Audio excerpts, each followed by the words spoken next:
नमस्कार, मैं हूं आपके साथ दिव्या तिवारी। आप देख रहे हैं तबाही की दरकार। एक्शन में सरकार।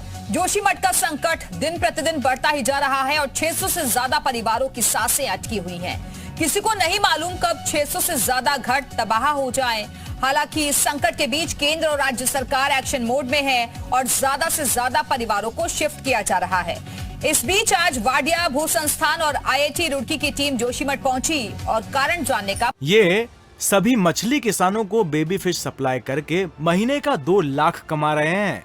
आपको भी करना है ये बिजनेस? तो फ्रीडम ऐप को अभी डाउनलोड करें। पता लगाया कि आखिर जोशीमठ की किस वजह से ये दरक रहा है।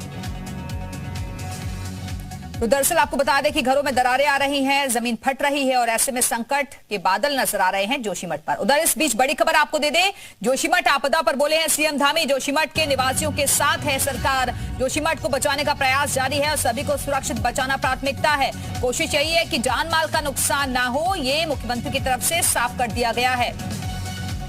तो सभी को सुरक्षित बचाना सरकार की प्राथमिकता है और इसके लिए निरंतर प्रयास किए जा रहे हैं।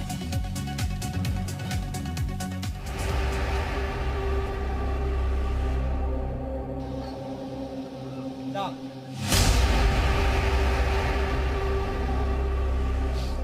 सरकार इनके लिए पूरा काम कर रही है पूरी। अब वो देखो सरकार ने अभी कुछ। जोशीमठ में खौफ का मंजर।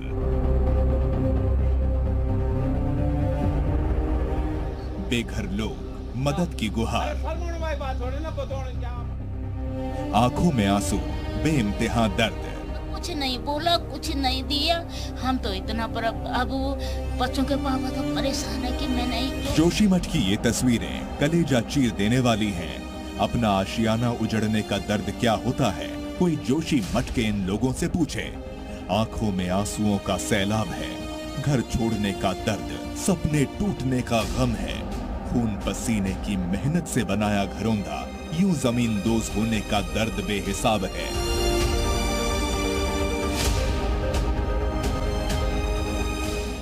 एक नहीं, दो नहीं, जोशीमठ के हर इलाके की एक जैसी भयावह तस्वीर और पीड़ित लोगों का असहनीय दर्द। हाँ, मेरे पापा ने अपनी दवाइयाँ एक एक टाइम की दवाई छोड़ करके हमारे लिए अपने सपनों का महल बनाया था और अब वो भी खत्म हो गया। और अब तो पापा की तबीयत भी खराब रहती है। ये तस्वीरें डराने वाली हैं। जोशीमठ के सिंहधार इलाके में मकान नीचे की ओर झुक गए हैं। अपने आशियानों को यूं बर्बाद होता देख लोग सदमे में हैं। लोगों में दहशत का माहौल है। सिंहधार में 12 से ज्यादा मकान जमींदोज होने की कगार पर हैं। किसी अनहोने की आशंका में लोगों ने अपने घरों को खाली कर दिया है, लेकिन जिंदगी भर की कमाई से बनाया गया आशियाना अपनी नजरों के सामने बिखरता और तबाह होता देख लोगों की आंखों से आंसू नहीं रुक रहे। रोते बिलखते लोग अपने परिवार के भविष्य के लिए सरकार से गुहार लगा रहे हैं। कि आज अपना घर छोड़ कर जाना पड़ा, हमारे पास कुछ नहीं है। बस मैं यही विनती करती हूँ कि हमारा प्रॉब्लम के सॉल्यूशन में तुम ही लोग निकालेंगे, ज्यादा कुछ नहीं हो सकती हूँ।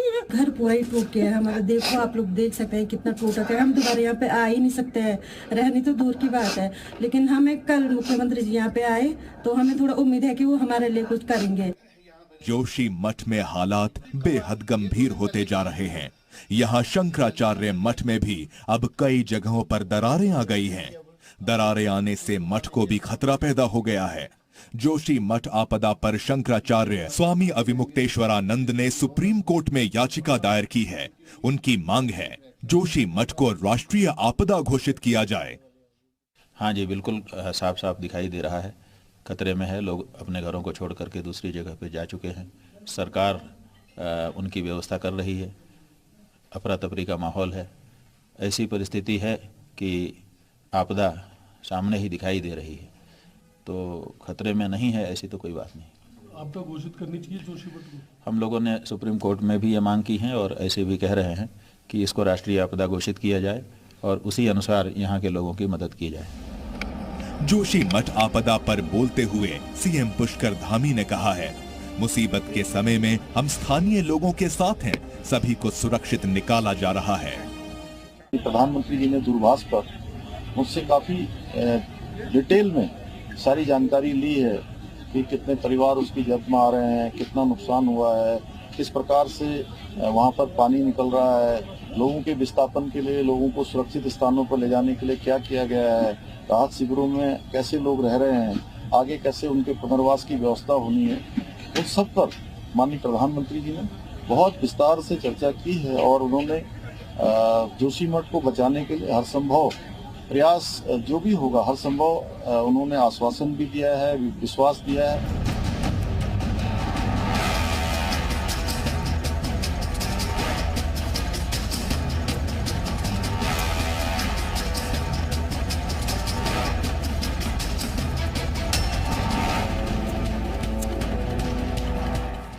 तो तबाही की दरार और एक्शन में सरकार, इसी मुद्दे पर हम करेंगे चर्चा। तमाम खास मेहमान इस वक्त हमारे साथ जुड़ चुके हैं। सौरभ बहुगुणा जी कैबिनेट मंत्री इस वक्त हमारे से जुड़ गए हैं और डॉक्टर सुशील कुमार जुड़े हुए हैं भूवैज्ञानिक के तौर पर। कल्याण सिंह रावत जी जुड़ गए हैं, पर्यावरणविद हैं। बहुत बहुत स्वागत है आप लोगों का। लेकिन चर्चा की शुरुआत सबसे पहले सौरभ जी मैं आपके साथ ही करना चाहूंगी, क्योंकि ये जो तस्वीरें लगातार जोशीमठ से सामने आ रही हैं, ये आंखों से हट नहीं रही हैं। आंसू ऐसे कि लगातार छलके जा रहे हैं, रुक नहीं रहे हैं। और वाकई में उन लोगों पर इस वक्त क्या गुजर रही होगी जिन्होंने तिनका तिनका जोड़कर अपने घरौंदे को तैयार किया और अपने आंखों के सामने आज बिखरता हुआ सब कुछ देख रहे हैं। नहीं मैम, आप सही कह रही है। जो स्थिति है आज के दिन, वो स्थिति चिंताजनक भी है और सरकार इसको लेके बहुत गंभीर है। हमारे माननीय मुख्यमंत्री जी, हमारे चीफ सेक्रेटरी। ठीक है सौरभ जी, मैं वापस आती हूँ आपके पास, लेकिन आपदा प्रबंधन सचिव की तरफ से इस वक्त प्रेस कॉन्फ्रेंस की जा रही है, सीधे रुक करेंगे। माइनर वालों को तो इस पर नजर रखे हुए हैं और डेली हम सबको लेके जा रहे हैं। दोनों चीजें करनी पड़ती है, लोगों के साथ एक काइंड ऑफ समन्वय स्थापित करना पड़ता है। तो हम दोनों पक्ष को हम लेकर चल रहे हैं। ऐसा नहीं हो कि हम जबरदस्ती कहीं लेकर चले जाए और दिक्कत हो, तो सहमति से ही कार्य चल रहा है। लगातार एक्सपर्ट बात कर रहे होंगे, तमाम आप तक मॉनिटर भी चर्चा हो गई होंगी। कंक्लूजन क्या निकला आपका कि इसका रीजन क्या है? सिर्फ मोरेन वाला है या टनल में जो बात चल रही है टनल की वजह से, ब्लास्टिंग की वजह से हुआ होगा? देखिए, मोरेन कहने का तो कब ग्लेशियर रहा होगा, कब लैंडस्लाइड हुए होंगे, जो भी है, कुल मिलाकर कंक्लूजन ये है मिट्टी लूज है, मिट्टी बहुत लूज है, उसकी बेयरिंग कैपेसिटी कम है। लेकिन जब मैं ये पूछता हूँ कि कोई इन्वेस्टिगेशन, अभी तक जो मिश्रा कमेटी की बात की जाती है या पूर्व के कमेटियों की रिपोर्टें आई है, कभी मैं जब बात करता हूँ तो कोई इन्वेस्टिगेशन नहीं हुआ है। तो ये एक हर रिपोर्ट में कमी है कि बिना इन्वेस्टिगेशन के कुछ फिजिकल ऑब्जर्वेशन पे रिपोर्ट बनाई गई है। थोड़ी बहुत कुछ इन्वेस्टिगेशन हुए हैं, लेकिन मेजर इन्वेस्टिगेशन जो होना चाहिए था, जियो टेक्निकल, जियो फिजिकल, हाइड्रोलॉजिकल, वो नहीं हुई है, वो हमें भी करवा रहे हैं। तो ये कंक्लूजन की किस कारण से है, या एनटीपीसी के टनल के कारण से है, ये कोई एविडेंस, कोई साक्ष्य नहीं उपलब्ध है, कोई रिपोर्ट उपलब्ध नहीं है। क्योंकि जब मैं देखता हूँ एनटीपीसी का टनल, मैं रिफ्यूट भी नहीं कर सकता कि उसके कारण नहीं है, लेकिन है उसके कारण, इसके भी कोई साक्ष्य नहीं है। ये सभी मछली किसानों को बेबी फिश सप्लाई करके महीने का 2 लाख कमा रहे हैं। आपको भी करना है ये बिजनेस? तो फ्रीडम ऐप को अभी डाउनलोड करें।